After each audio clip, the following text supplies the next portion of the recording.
Halo teman-teman, kembali lagi di channel Ticamoy. Kali ini kita akan membahas kesehatan umum lagi ya teman-teman. Itu tentang SDGs, MDGs, RPJMN, dan PHBS. Selamat belajar, semoga sukses.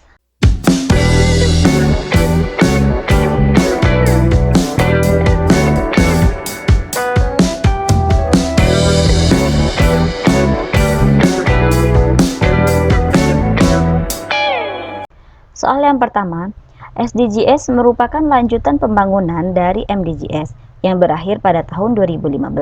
Apa yang membedakan antara SDGs dan MDGs dari segi yang merumuskan tujuan pembangunan SDGs dan MDGs ini? A. SDGs melibatkan pemangku kepentingan yang lebih luas dibuat melalui proses partisipatoris sangat inklusif dengan cara konsultasi langsung dengan semua kalangan, yaitu pemerintah, masyarakat sipil, akademisi, pihak swasta, masyarakat, filantropi, baik dari negara maju maupun berkembang. B. MDGs melibatkan semua kalangan, pemerintah, masyarakat sipil, akademisi, pihak swasta, masyarakat filantropi, baik dari negara maju maupun berkembang. C. SDGs para pakar beberapa lembaga internasional. D. SDGs dirumuskan oleh negara-negara Organization for Economic Cooperation and Development atau OECD. E. MDGs melibatkan pemangku kepentingan yang lebih luas dibuat melalui proses partisipatoris sangat inklusif dengan cara konsultasi langsung dengan semua kalangan, pemerintah, masyarakat sipil, akademisi, pihak swasta, masyarakat filantropi, baik dari negara maju maupun negara berkembang. Sebelum saya jawab, teman-teman bisa menebak dulu jawabannya. Kemudian nanti saya bahas dulu sedikit ya.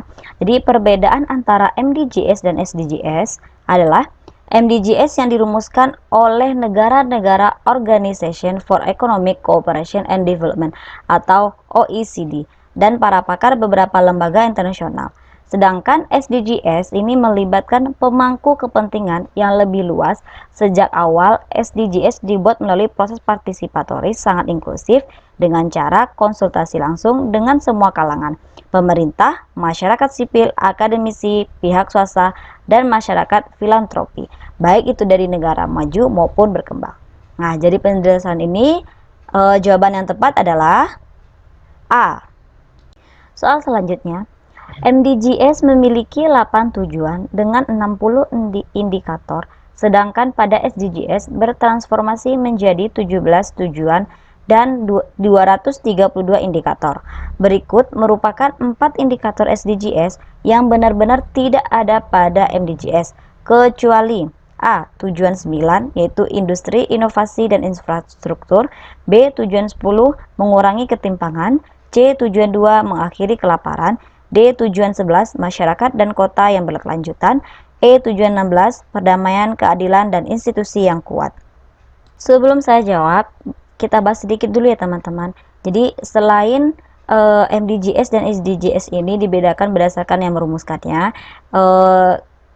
jumlah tujuan dan indikatornya pun berbeda. Seperti misalnya MDGs ini ada 8 tujuan dengan 60 indikator. Sedangkan pada SDGs itu tuh bertransformasi menjadi 17 tujuan dan 232 indikator. Nah, dari 17 tujuan SDGs ini ada 4 yang benar-benar tidak ada pada MDGs. Apa saja? Yang pertama yaitu tujuan 9, tujuan 10, kemudian tujuan ke-11 dan tujuan 16. Kita balik ke soalnya. Dari soal ini ditanyakan adalah 4 indikator SDGs yang benar-benar tidak ada pada MDGs. Berarti kecuali dari penjelasan yang sudah saya jelaskan, berarti poin A, B, D, dan E itu adalah jawaban yang benar, dan kecuali adalah C, tujuan 2, yaitu mengakhiri kelaparan. Soal selanjutnya, 6 langkah cuci tangan menurut WHO yang benar adalah A. Setelah basahi tangan, gosok punggung tangan. B. Membersihkan ujung-ujung jari dilakukan setelah menggosok telapak tangan. C. Bilas dengan air mengalir adalah langkah kelima. D. Membersihkan ujung jari secara bergantian dengan posisi saling mengunci adalah langkah keempat. E. 6 langkah cuci tangan dilakukan selama 10 detik.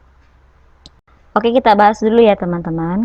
Jadi 6 langkah cuci tangan pakai sabun dengan air mengalir, itu yang pertama adalah basahi tangan, gosok sabun pada telapak tangan, kemudian usap dan gosok kedua telapak tangan secara lembut dengan arah memutar. Berarti yang pertama adalah telapak tangan, yang kedua usap dan gosok juga kedua punggung tangan secara bergantian. Punggung tangan. Yang ketiga, gosok sela-sela jari tangan hingga bersih. Yang ketiga berarti sela-sela jari. Yang keempat, bersihkan ujung jari secara bergantian dengan posisi saling mengunci. Berarti ujung-ujung jari. Yang kelima, gosok dan putar kedua ibu jari secara bergantian. Yang keenam, letakkan ujung jari ke telapak tangan, kemudian gosok perlahan, bilas dengan air bersih dan keringkan. Itu adalah yang terakhir. Kita kembali ke soal. Dari jabaran 6 langkah cuci tangan tadi dapat kita lihat yang benar adalah D. Membersihkan ujung jari secara bergantian dengan posisi saling mengunci merupakan langkah keempat. Soal berikutnya, dalam target RPJMN 2015 hingga 2019, apa saja tujuan dan target SDGs untuk Indonesia yang sudah tercermin? A. Kemiskinan, kesehatan, pendidikan, ketimpangan. B. Gender, pertumbuhan ekonomi yang inklusif. C. Pekerjaan layak, ketimpangan, air. D. Pola produksi dan konsumsi yang berkelanjutan. A. Kesehatan, pendidikan, dan gender. Jawaban yang benar adalah A. Kemiskinan, kesehatan, pendidikan, dan ketimpangan. Soal selanjutnya, berikut merupakan indikator perilaku hidup bersih dan sehat atau PHBS di tatanan rumah tangga kecuali A. Persalinan ditolong oleh tenaga kesehatan. B. Melakukan aktivitas fisik setiap hari. C. Menimbang berat badan dan mengukur tinggi badan setiap bulan. D. Pemberantasan jentik nyamuk. E. Tidak merokok dalam rumah. Jadi, PHBS ini merupakan salah satu program dari Kementerian Kesehatan. Nah, di sini ada 5 tatanan. Yang pertama itu adalah tatanan rumah tangga, kemudian PHBS tatanan sekolah, tatanan tempat kerja, tatanan tempat umum, dan tatanan fasilitas pelayanan kesehatan. Nah, tadi berdasarkan soalnya, kita bahas sedikit tentang yang berkaitan dengan soalnya aja ya teman-teman, yaitu indikator PHBS di tatanan rumah tangga, diantaranya adalah yang pertama, persalinan ditolong oleh tenaga kesehatan, memberi ASI eksklusif, kemudian menimbang balita setiap bulan. Yang keempat, menggunakan air bersih. Kelima, mencuci tangan dengan air dan sabun. Kemudian menggunakan jamban sehat, memberantas jentik di rumah seminggu sekali, makan buah dan sayur setiap hari, melakukan aktivitas fisik setiap hari. Terakhir, tidak merokok dalam rumah. Kita kembali ke soal. Nah, dari soal bisa kita lihat ya teman-teman, itu yang ditanyakan adalah kecuali. Nah, dari kecuali ini adalah C. Menimbang berat badan dan mengukur tinggi badan setiap bulan.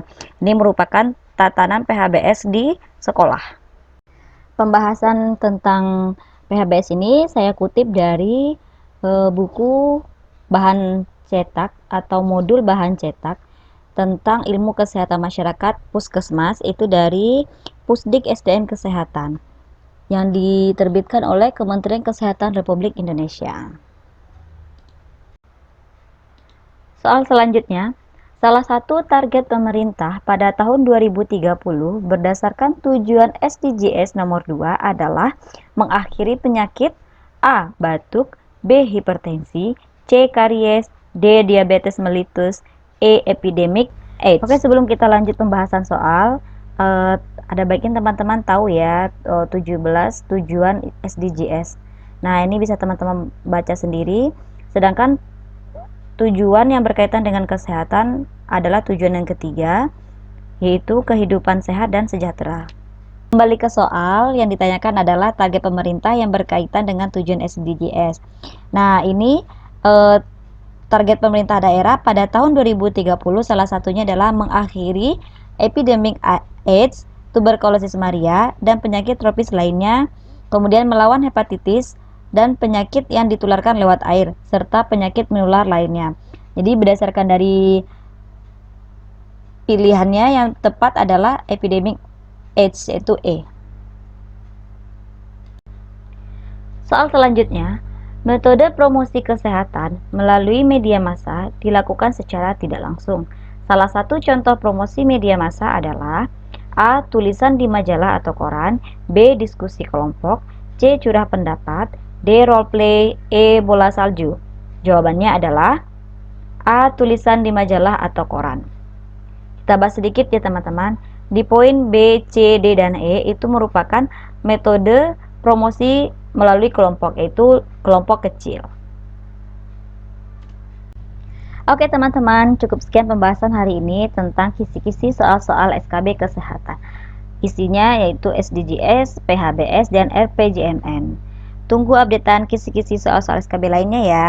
Terima kasih, selamat belajar.